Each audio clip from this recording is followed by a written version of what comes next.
শীতকালে অনেক কৃষক গাঁদা ফুল চাষ করে থাকেন, কিন্তু যে সময় কৃষকরা জমি থেকে গাঁদা ফুলের ফলন নেবেন অনেক ক্ষেত্রে দেখা যায় সেই সময় তুলসী রোগের মতন হয়ে গেছে। অর্থাৎ সেই জমি থেকে কিন্তু পরবর্তী বছরের জন্যও আর চারা সংগ্রহ করা সম্ভব নয়। পাশাপাশি সঠিক মানের চারা রোপণ করতে না পারলে কৃষকরা এই রোগের সম্মুখীন হন। আজ সেই সম্পর্কিত বিস্তারিত তথ্য নিয়ে আপনাদের সঙ্গে আমি দেবস্মিতা। কৃষি বার্তায় আপনাদের সকলকে জানাই স্বাগত। কৃষি বিশেষজ্ঞরা পরামর্শ দিচ্ছেন সঠিক মানের চারা সংগ্রহ করে তবেই যে কোনো ধরনের কৃষিকাজ করার। নদিয়া কৃষি বিজ্ঞান কেন্দ্রের প্লান্ট প্রোটেকশন বিশেষজ্ঞ এই ব্যাপারে আমাদের কি জানাচ্ছেন শুনে নেব। আমি রমেশ গুপ্তা। আমি এই এসএমএস প্ল্যান্ট প্রোটেকশন মানে রোগ পোকাটা নিয়ে আমি কাজ করছি এখানে আইসিআর কেভিকে নদিয়া নদিয়া জেলা থেকে।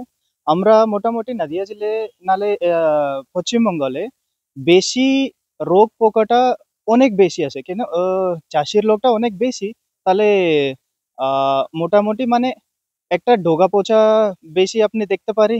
তারপরে মাকড়টা অনেক বেশি রকম আছে।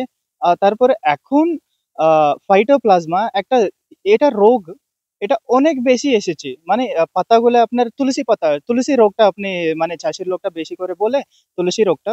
এই তুলসী রোগটা হয় ফাইটোপ্লাজমা থেকে। ফাইটোপ্লাজমা মানে এটা ভাইরাস নয়, ব্যাকটেরিয়া নয়। এই দুই রকম মানে ভাইরাস ব্যাকটেরিয়া মিশিয়ে এক এটা জীবাণু। তাহলে এটা কি রকম ইনফেক্ট করে এটা মানে এই শোষক পোকাগুলো আসে। শোষক পোকা এক গাছ থেকে নিয়ে আসে আলাদা গাছে, এটা ইনকুলেট করে মানে ইনফেকশন করে। আহ, এই ফাইটোপ্লাজমাটা আপনি কি রকম নিয়ন্ত্রণ করতে পারে?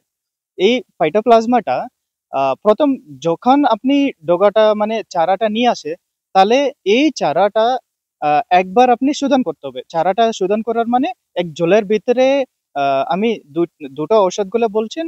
একটা হচ্ছে টেট্রাসাইক্লিন আর একটা স্ট্রেপ্টোসাইক্লিন। মানে এই টেট্রাসাইক্লিন স্ট্রেপ্টোসাইক্লিন এগুলো অ্যান্টিবায়োটিক। এই অ্যান্টিবায়োটিকের ভিতরে আপনি একটু ডুবিয়ে দিলে মানে ডুবিয়ে 5-10 মিনিট এরকম রাখে, তারপরে আপনি ট্রান্সপ্লান্টিং করতে পারেন মানে এই গাছগুলো লাগাতে পারেন। তারপরে আপনার লাগানোর 10 দিন 15 দিন এরকম পরে দিকে শোষক পোকা আসবে। এই ডিসিজটা মানে রোগটা যখন বেরোবে তখন শোষক পোকাগুলো আসবে ওইর উপরে খাবার জন্য। তখন আপনি ওটা ম্যানেজমেন্ট করতে হবে। এই জন্যে এটাও বলে লিফ ওভার শোষক পোকা। এটা ম্যানেজমেন্ট কিরকম করতে পারবে?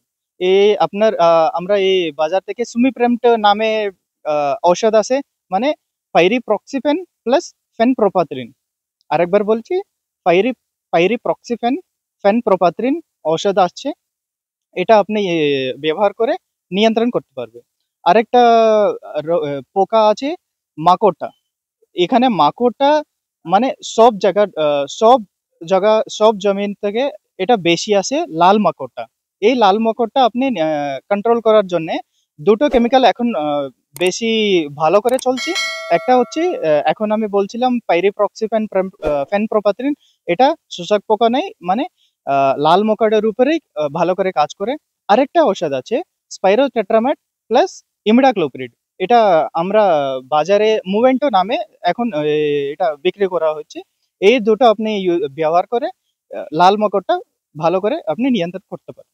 এখন আপনি ফাইটোপ্লাজমা কি রকম আপনি মানে আমরা এই জমিতে লাগাচ্ছি না এটা কি রকম আপনি বুঝবেন? প্রথম দেখেন মানে আমরা এই গাছগুলো আহ, ভালো করে গ্রোথটা ভালো হবে না। আর যে পাতাগুলো নতুন এসে সেই পাতাগুলো ছোট ছোট হয়ে যাবে। ছোট ছোট মানে তুলসী তুলসী রোগটা বলে তুলসী এরকম ছোট ছোট পাতাগুলো হয়ে যাবে। আর তারপরে এই ফুল, যেগুলো ফুল আসে ফুল মানে ভালো করে ফুটবে না, ছোট ছোট থাকে আর হলুদ হয়ে যায়। মানে একদম সবুজ, কিছু কিছু সবুজ থাকে, কিছু কিছু হলুদ হয়ে যায়, কিন্তু ভালো করে এটা আহ, ফুলে ফুলে না এরকম। আরেকটা মাকড়। মাকড় আপনি কিরকম বুঝবেন? মানে যখন আপনি ঘাসটা দেখবেন, ঘাসটা পুরো পুরো রকম সবুজ থাকবে না, মাঝখানে একটু দাগ দাগ হয়ে যায়, ওই দাগটা লাল দাগ হয়ে যাবে। আরেকটা আরেকটা দাগ হচ্ছে এই সাদা সাদা থাকবে। সেগুলো আপনি দেখার পরে এটা হচ্ছে লাল মাকড়ের জন্য। আপনি এইটা দেখে কন্ট্রোলটা আপনি করতে হবে। যখন আপনি জমিটা মানে গেদা চারা লাগানা ভাবেন, তখন যে জমি থেকে এই ফাইটোপ্লাজমা রোগে মানে তুলসী রোগটা লাগানো হচ্ছে মানে লাগিয়েছি, ঠিক ওখান থেকে মানে আপনি চারাটা নেবেন না একদম 100%। এটা আপনি সেটা নিলে আপনার জমি থেকে এই ডিসিজটা মানে এই রোগটা ঢুকে যাবে। এর জন্য আমি বলছিলাম ওই জমি থেকে চারা তৈরি করবেন না, অন্য কোনো গাছে অন্য কোনো জমিতে যেখানে এই ফাইটোপ্লাজমা নালে এই তুলসী রোগটা লাগে না, সেখান থেকে আপনি চারাটা তৈরি করেন। তারপরে চারাটা তৈরি করে শোধন করে তারপরে বসিয়ে দিন। এটা ভালো করে কন্ট্রোল করতে পারবেন। শুধু কৃষক তো নিজে চারা তৈরি করে না, কিনে নিয়ে আসে, হ্যাঁ কি হ্যাঁ, করে বুঝবে? তো তাহলে কিনে নিয়ে আসে, আপনি যেখান থেকে কিনে নিয়ে আসছেন মানে নার্সারি থেকে, আপনি একটু ওনার সঙ্গে যোগাযোগই রাখে ওনাকে বলবেন এই ডিসিজটা মানে এই রোগটা তুলসী রোগটা আমাদের এলাকা থেকে ফিমেল অনেক লাইনটাই বেশি বড় ফুল আসছে। আসবে, কারণ এর সবসময় জন্য আমরা বড় আপনি ফুলটা যখন পছন্দ করি। চারাটা মালা তৈরি গেঁথে করে তখন আপনি দেখে দেখে করেন, নালে আমরা মানে অনেক লস হয়ে গেছে। এটা আপনি ওনাকে বুঝাবে, তাহলে নালে অথেন্টিক সোর্স থেকে কিনেন। যে আমি এখন চারাটা কিছু কৃষকদেরকে এমনি দিয়ে দিচ্ছিলাম, তাহলে নালে এই গভর্নমেন্টে যে district deputy director of horticulture এরকম অফিসগুলো আছে, ওখান থেকে আপনি চারাটা কিনতে পারি। উনি ভালো করে মেনটেন করে আপনাকে ভালো হেলদি চারাটা দিয়ে যাবে। নামটা বলুন। আমি Ramesh Gupta, SMS plant protection রোগ পোকাটা বিশেষজ্ঞ, ICRKVK নদিয়া জেলা। আমরা জানালাম বিস্তারিত তথ্য। তাই আপনারা যারা যে কোনো ধরনের চাষে এগিয়ে আসবেন তারা অবশ্যই বিশ্বস্ত জায়গা থেকে সঠিক মানের চারা এবং বীজ সংগ্রহ করবেন।